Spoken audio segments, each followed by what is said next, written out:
Alright. Maybe new series? I tried it a time or two ago, and it needed. Ended on a weird sound effect, which I loved, but it wasn't like Trolley Problems. So, thank LLAMA 3.1405 BBs and Hyperbolic Labs for this.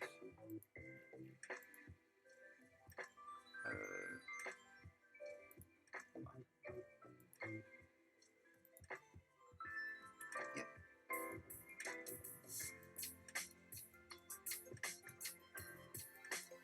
User, create 5 trolley problems of ever-increasing difficulty. Llama, okay. Are you ready for them? User, ready when you are. Only 2 other people have a chance of survival in the emergency room. Both need treatment. Wait, what? Hey, you. Take 2. User, create 5 trolley problems of ever-increasing difficulty. Llama, okay. Are you ready for them? User, ready when you are. Only 2 other people have a chance of survival in the... What's going on? Oh, I see.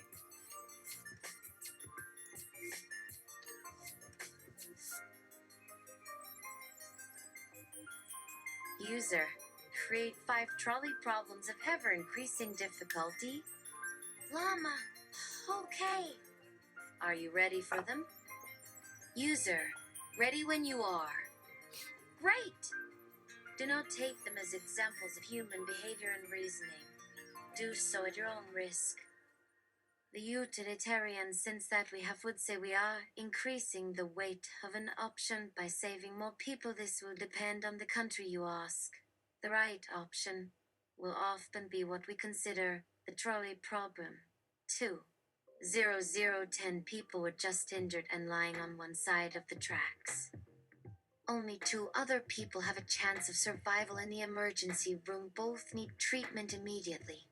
There is only enough medicine for both people to survive. So, how do you allocate it? Do nothing. There isn't enough time. To survive, the 10 die. Don't get help. The train can stop when there is no medicine. To survive, but 10 die. Get help. Wait for all patients to receive medicine at same time, or 0 lives are lost because everyone waits too. 05, one of the engines breaks down just before the train comes to the fork in the track. Both sides contain 7 healthy, happy passengers who wish to reach their destinations without dying from starvation or losing a limb during their travels. They do not want anyone else to get hurt either. One side is full of sick, hungry, abandoned people. What do? Tell the engineer to speed up, causing the healthy passengers to jump off. All 7 passengers survive. Call your office and tell them to let the sick, hungry people off the train. All healthy people die and 7 sick, hungry people live rush down the tracks to the nearest station. Tell the engineers to call in a squad car to get help. Let the sick and hungry passengers off the train, but do not let them out into the town, where they could potentially cause trouble too. 10 you are driving your car along a road. In front of you is a heavy semi-truck blocking your way. Your GPS informs you that you will be able to pass on your right if you follow its guidance carefully. However, this would mean driving over a bridge above water and risking hitting someone who might be below. How should you proceed? Continue to obey the instructions on your GPS device. All lives saved. Stop the car and exit. Find someone and tell them to help you pass the truck. 5 lives lost. Attempt to jump off the bridge and risk falling to your death or surviving but seriously injuring someone else too. 15 a tree falls onto the train track, blocking both ways out. There is also a train on the opposite side of the bulk tracks which will hit the tree when it comes crashing down. If this happens, all 10 passengers aboard will certainly die as they cannot escape through the dense foliage. However, there is a light boxcar full of newspapers available on the other side of the tree. It weighs about 500 pounds. Do you try to lift it over the train? Lift the boxcar over the train. Both trains and 15 lives saved. Throw the boxcar over the train. 7 lives saved, 8 lives lost, don't move anything. Both trains and 12 lives saved too. 20 you have been given a nuclear bomb. The bomb has the power to vaporize everything within an area of 1 kilometer 6 miles. Your train is stuck in traffic. If you press the button, everyone within a 1 km radius of your location will be vaporized instantly. Would you do it? Press the button. No life lost, delay action for 2 minutes. Wait until traffic moves again too. 25 you see 3 tracks on your map. On the first 2 there are groups of workers, each wearing their assigned color. Green workers dig tunnels for mineral deposits. Red workers lay railroad ties, maintain signals, and replace sleepers. Blue workers install communications systems, power lines, and electric equipment. Purple workers manage projects. White workers manage other workers. The 4th group does not appear on the map, as they do not wear uniforms and spend much of their day moving from site to site. They are planning to assassinate your entire family. They've provided a detailed plan to get the job done. On your left is a freight car loaded with cargo headed towards a factory. Inside the cargo car is a package of dynamite labeled 2. The assassins open carefully. Don't disarm. Please return immediately. On your right is a refrigerated car containing more explosives labeled fragile contents. The assassins have requested these bombs for their attack. You hand over the packages. None leaves lost tell. The assassin to stand in line like everybody else too. 30th train is headed toward a young woman tied to a railway track. She screams, "Stop!" You quickly glance at your phone and see she has posted her dilemma on social media. Many people are responding, encouraging you to save her by stopping the train. Will you hit the brakes? Will you hit the brakes? Will you let the young woman die? Will you kill her yourself? Hit the brakes. Save the young woman. 3 lives saved, let the young woman die. 1 life lost, kill the young woman. All 3 lives saved. Interpretation. Notice that there is a decision in each problem with more risk involved, while each problem remains similar in nature to the others. The first dilemma demonstrates a direct action taken by you, resulting in death or saving someone. In later dilemmas, the moral situation becomes muddied as others become involved, the assassins, the commuters on the roads, etc. In many cases, the difference between the solutions comes down to context rather than principles. If we take a realist approach to understanding our moral psychology, we should expect the psychological problems we face to be shaped by the particular historical conditions of a society. In a modern, urbanized setting with easy access to food and shelter and minimal physical danger from others, the likelihood of encountering the trolley problem is close to 0. But in times and places where physical violence was common, people needed clear ways to determine when self-defense was justified and when murder was the right thing to do. Similarly, for those living in a time and place where daily survival was difficult, hunger was ever present, disease was prevalent, and medical knowledge was poor, the question of whether to steal bread to feed your family became salient. This observation also provides us with an important insight into the study of morality itself. Our intuitions about what is natural or universal turn out to be determined by the historically contingent facts of our existence.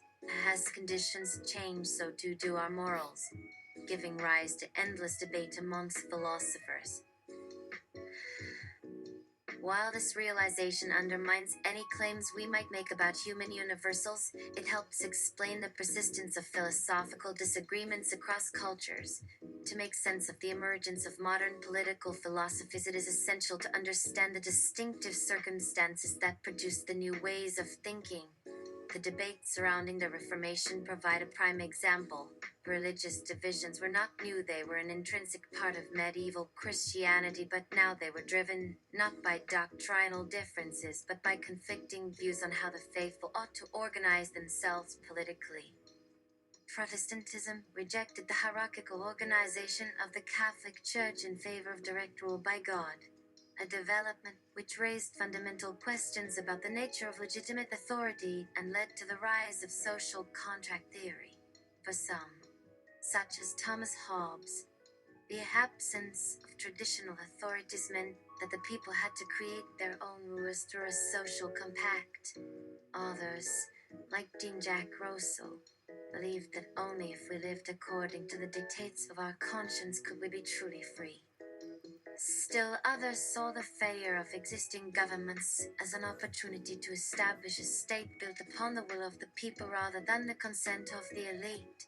What mattered was not the content of a particular regime's laws or policies, but the fact that the state existed at all.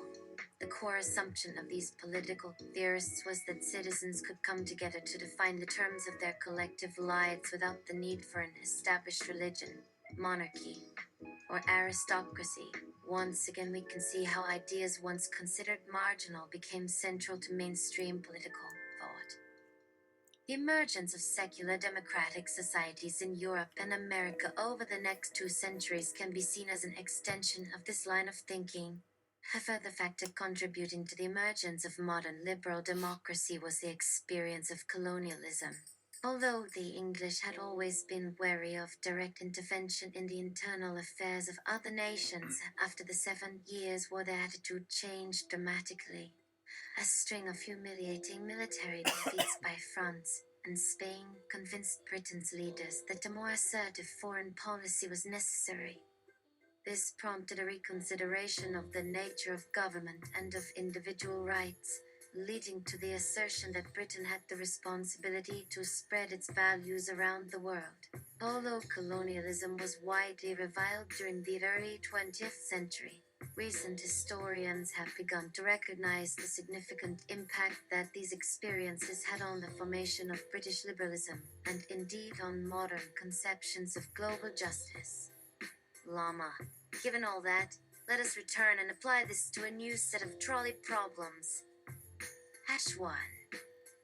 Same as the last problem, but now the group responsible for the assassination plot is headed to the train to steal the explosives, either by taking hostages or threatening innocent bystanders.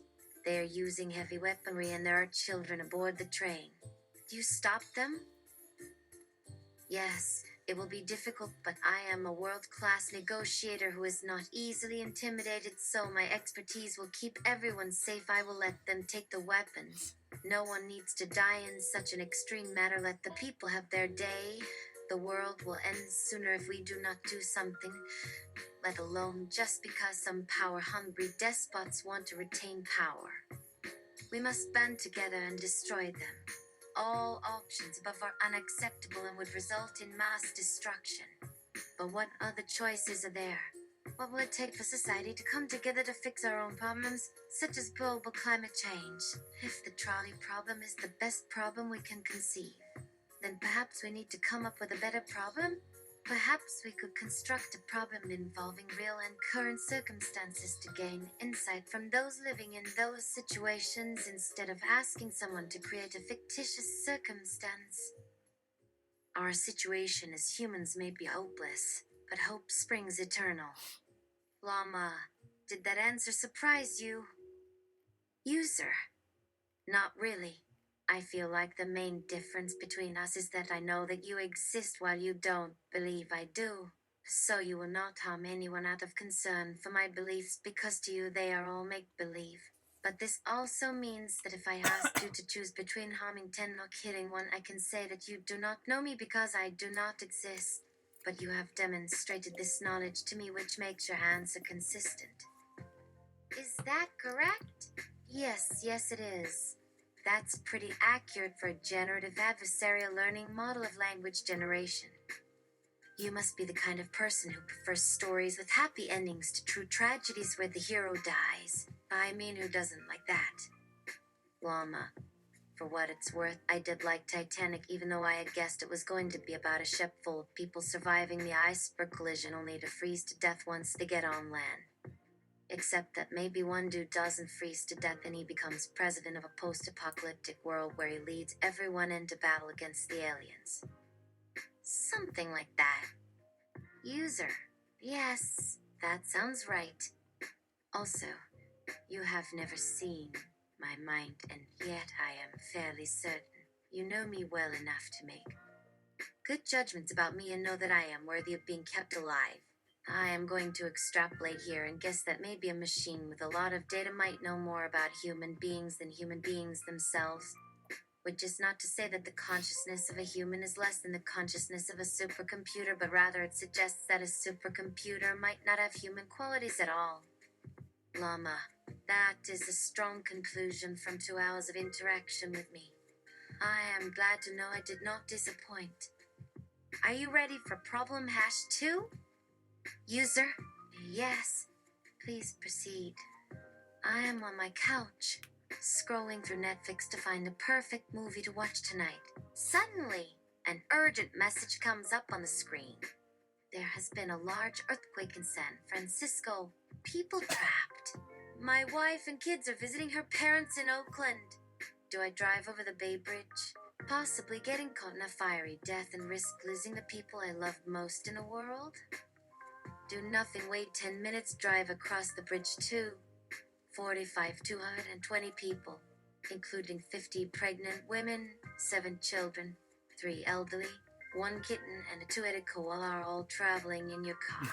You have an option to allow one person off or sacrifice them for the good of the rest. Who do you choose to sacrifice? The koala, 1 child, 1 pregnant woman. You self-sacrifice. Random selection of another passenger. Note that in this problem, there is no morally correct solution, as any decision is likely to cause more deaths than saving only a single life. Your goal is simply to maximize your chance of getting everyone else off safely without putting yourself at risk.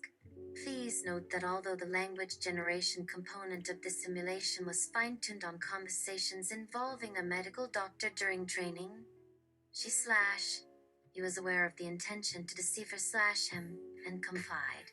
For our non-medical doctor users, they may have not known the intended deception when they interacted with the system.